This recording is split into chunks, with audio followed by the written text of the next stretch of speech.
Is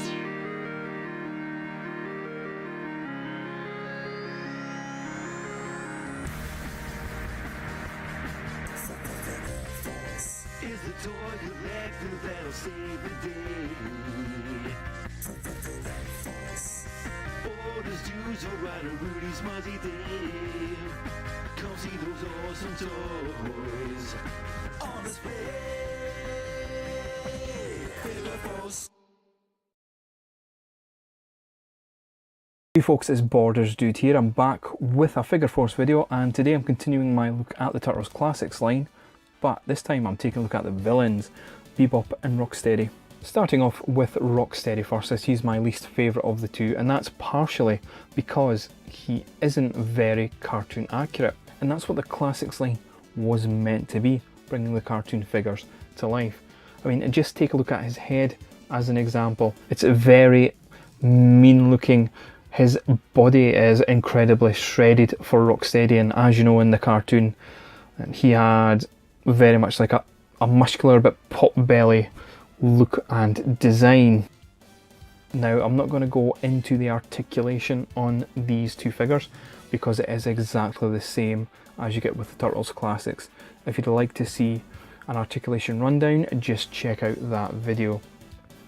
But in terms of the design for what Rocksteady is, he's pretty cool.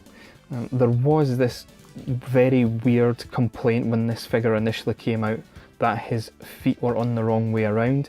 Now that's since been debunked, but a lot of people still went to the point of, you know, taking those feet off and then switching them, which I thought was quite bizarre because it doesn't look bad at all. Rocksteady comes with 3 accessories. He comes with his hat, which is removable, and he also comes with a knife, and he also comes with a heavy machine gun. On to Be-Bop now, and he definitely does a better job of portraying his cartoon counterpart in figure form. You just have to take one look at that head sculpt and you can see they've captured it perfectly. The rest of the design is pretty cool, with the bandolier, with the skulls and the teeth necklace. Again, he is a bit more ripped than his cartoon counterpart would be. Overall, they've certainly done a really good job in capturing him in toy form. The only thing that is missing is his ponytail, which isn't present at the back there, which isn't a deal breaker, but is a bit of a shame that they went into all that detail and missed that one vital part of the design. Be-Bop does come with one weapon, and it is the gun drill thing that you see here. Unfortunately, like Rocksteady, it is unpainted, but still a pretty cool accessory nonetheless. And just like the Turtles, Be-Bop and Rocksteady do get their own individual display stands. That's them here. Again, they are just like the sewer covers. However, these ones don't have that dry brush effect on them. Probably a cost-saving measure, but it's still nice to have these. My final thoughts on Classics Be-Bop and Rocksteady. While Rocksteady isn't very cartoon accurate, as I've mentioned, he's still a pretty cool figure and does fit in well with the Classics line.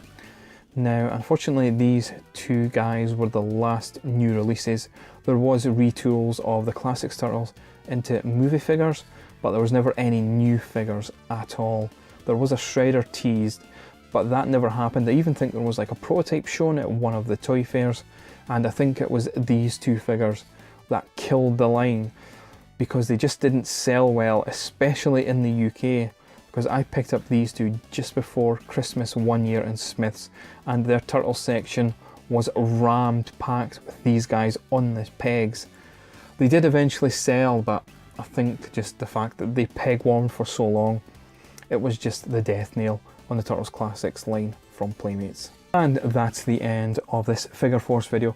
Please support the Figure Force team by checking out their channels. I've posted individual links below in the description, and thank you very much for all your support on my channel. I really do appreciate it. I will do something a bit different next time for Figure Force, and as always guys, please do be excellent to each other.